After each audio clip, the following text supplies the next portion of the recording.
Oh, buti buhay kayo. Oh.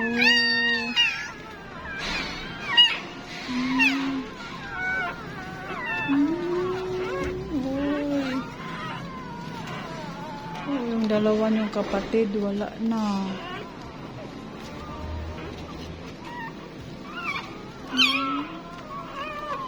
Additional 150 ma'am sa confinement, one day, 2,000. 150.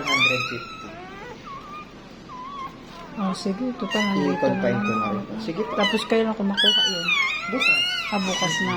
24 hours po. Kahit mga alas 8, alas 10 ng umaga, walang problema. Sige, sige. Tapos ngayon, wala man kayo problemahin kasi yung gamot sa swero naman papadaan.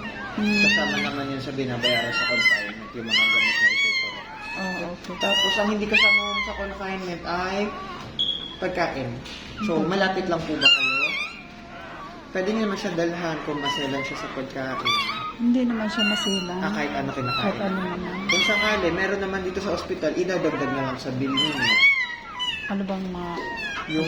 Yung nasa lata na pedigree, i-check na lang natin kung magkano. sige. Pa-add ko na lang sa bill. Tapos ito, every 2 hours, papasusuhin sa nanay. Nang gatas po. Dadali namin sila doon. Tapos pasusuhin, tapos pagkatapos, ibabalik dito sa incubator. Kasi baka madaganan nila ito.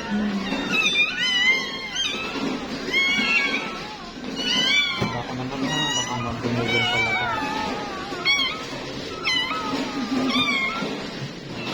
Maya-maya palilain natin pag gising na si Sige, Doc.